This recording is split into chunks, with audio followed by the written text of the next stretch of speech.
BBC news আন্তর্জাতিক সংবাদে আপনাকে স্বাগতম। শুরুতেই সংবাদ শিরোনাম, এরপর বিস্তারিত। ইসরায়েলি বোমায় বাষ্পে পরিণত হচ্ছে ফিলিস্তিনিরা। অ্যানাডাই স্কুলে বন্দুকধারীর হামলা, নিহত 10। নিজের শুক্রাণু ব্যবহার করে শিশু প্রজনন খামার গড়ার পরিকল্পনা করেছিলেন এপস্টিন। অস্ট্রেলিয়ায় ইসরায়েলি প্রেসিডেন্টের সফর ঘিরে হাজারো মানুষের বিক্ষোভ। এতক্ষণ শুনছিলেন সংবাদ শিরোনাম, এখন বিস্তারিত। আপনি যদি মুসলিমদের পাশে থাকতে চান তাহলে ভিডিওতে লাইক করে চ্যানেলটি অবশ্যই সাবস্ক্রাইব করে দিবেন এবং কমেন্টে জানিয়ে দিবেন আপনার মূল্যবান মতামত। এখন বিস্তারিত। ইসরায়েলি বোমায় বাষ্পে পরিণত হচ্ছে ফিলিস্তিনিরা। আল জাজিরা ফিলিস্তিনের গাজায় ইসরায়েলি আগ্রাসন যুদ্ধাপরাধের চূড়ান্ত সীমা লঙ্ঘন করেছে অনেক আগেই। এবার আরও ভয়ঙ্কর তথ্য মিলেছে অনুসন্ধানে, যা শরীর হিম করে দিতে পারে যে কারো। সেখানে এমন সব বোমা ফেলছে ইহুদিবাদী দখলদাররা যাতে তাৎক্ষণিক ৩,৫০০ ডিগ্রি সেলসিয়াস পর্যন্ত তাপ উৎপাদন হচ্ছে এবং চোখের পলকে বাষ্পে পরিণত হয়ে বাতাসে মিশে যাচ্ছে ফিলিস্তিনিদের দেহ। ২০২৪ সালের ১০ আগস্ট ভোরে গাজা শহরের আল তাবিন স্কুলে বোমা হামলা করে ইসরায়েলি সেনারা।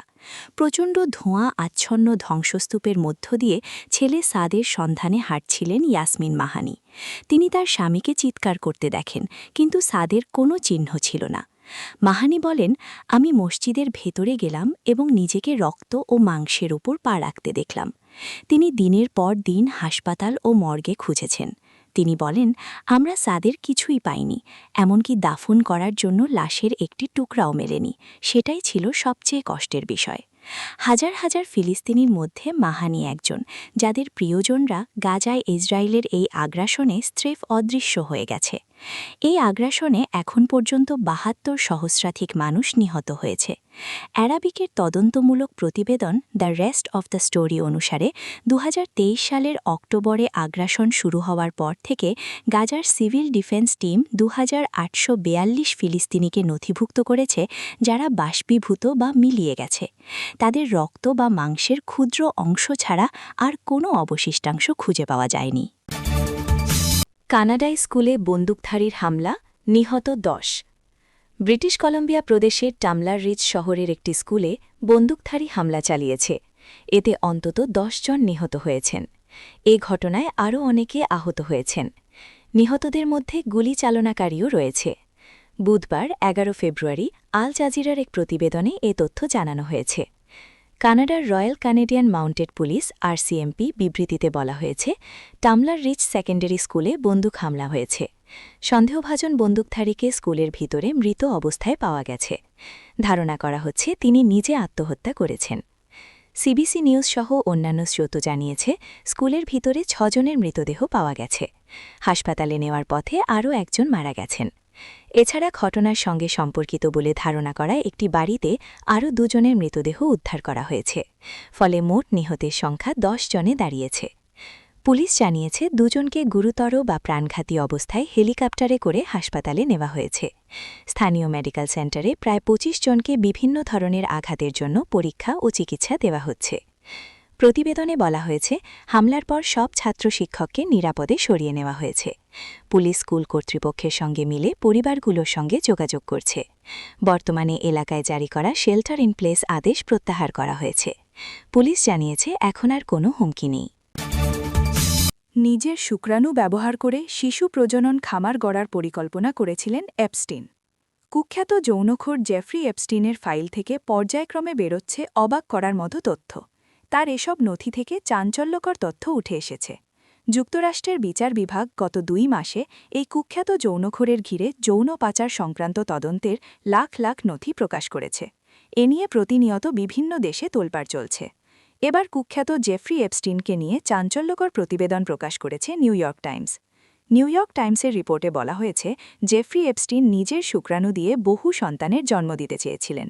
এর মাধ্যমে তিনি এমন এক মানবগোষ্ঠী তৈরি করতে চেয়েছিলেন যাদের মধ্যে তার ডিএনএ থাকবে। নিউ ইয়র্ক টাইমস জানিয়েছে, এপস্টিন তার বিপুল পরিমাণ ধনসম্পদ ও সামাজিক প্রভাবকে ব্যবহার করে অস্বস্তিকর একটি পরিকল্পনা বাস্তবায়নের চেষ্টায় ছিলেন। 2019 সালে নিউ ইয়র্কের কারাগারে মারা যাওয়ার আগেই তিনি এটি কার্যকর করতে চেয়েছিলেন।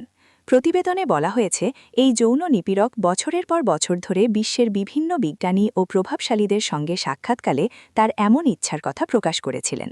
তিনি চাইতেন নিউ মেক্সিকোতে তার নিজস্ব বিশাল খামারে তার শুক্রাণু ব্যবহার করে নারীরা গর্ভধারণ করুক, এতে করে তার অনেক সন্তান হোক। এপস্টিনের এই পরিকল্পনার কথা জানা ব্যক্তিরা এটিকে বেবি র্যাঞ্চ বা শিশু প্রজনন খামার বলে উল্লেখ করেছেন। বেঁচে আছেন কুখ্যাত অস্ট্রেলিয়ায় ইসরায়েলি প্রেসিডেন্টের সফর ঘিরে হাজারো মানুষের বিক্ষোভ। AFP, Al Jazeera. অস্ট্রেলিয়ায় ইসরায়েলি প্রেসিডেন্ট আইজ্যাক হারজোগের সফর ঘিরে বিক্ষোভ করেছে হাজারো মানুষ। গত বছর দেশটির বন্ডি সমুদ্র সৈকতে ইহুদিদের একটি উৎসবে হামলার ঘটনায় এই সম্প্রদায়ের প্রতি সংহতি প্রকাশের লক্ষ্যে দেশটিতে 4 দিনের সফর করছেন তিনি। কিন্তু গাজায় ইসরায়েলের গণহত্যাকে কেন্দ্র করে অস্ট্রেলিয়ার সাধারণ মানুষ তার এই সফর ঘিরে প্রতিবাদ জানিয়েছে। অস্ট্রেলিয়ার অনেকেই তার এই সফরে ক্ষুব্ধ, কারণ হারজোগ গাজায় বহু বেসামরিক মানুষের মৃত্যুর ঘটনায় জড়িত। দীর্ঘদিন ধরেই গাজায় ধ্বংসযজ্ঞ চালাচ্ছে ইসরায়েল। ফিলিস্তিনপন্থী গোষ্ঠীগুলো গতকাল সোমবার সন্ধ্যায় দেশজুড়ে বিক্ষোভের আয়োজন করে। সিডনিতে হাজার হাজার মানুষ শহরের কেন্দ্রীয় একটি চত্বরে জড়ো হয়ে বক্তৃতা শুনছিল এবং ফিলিস্তিনের পক্ষে স্লোগান দিচ্ছিল। সিডনির ৩০ বছর বয়সী বিক্ষোভকারী জ্যাকসন এলিয়ট বলেন, বন্ডি গণহত্যা ভয়াবহ ছিল, কিন্তু আমাদের অস্ট্রেলিয়ান নেতৃত্বের কাছ থেকে ফিলিস্তিনি জনগণ এবং গাজার জনগণের প্রতি কোনো স্বীকৃতি পাওয়া যায়নি। হারজোগ দখলদারিত্ব সম্পর্কে সব প্রশ্ন এড়িয়ে গেছেন এবং বলেছেন যে এই সফর অস্ট্রেলিয়া এবং ইসরায়েলের মধ্যকার সম্পর্ক নিয়ে। তার এই সফর ঘিরে শহর জুড়ে পুলিশ মোতায়েন করা হয়েছে। এছাড়া একাধিক হেলিকপ্টার টহল দিতে দেখা গেছে এবং কর্মকর্তারা ঘোড়ায় চড়ে টহল দিচ্ছিলেন। তার এই সফরের সময় সিডনি জুড়ে প্রায় ৩,০০০ পুলিশ সদস্য মোতায়েন করার কথা রয়েছে।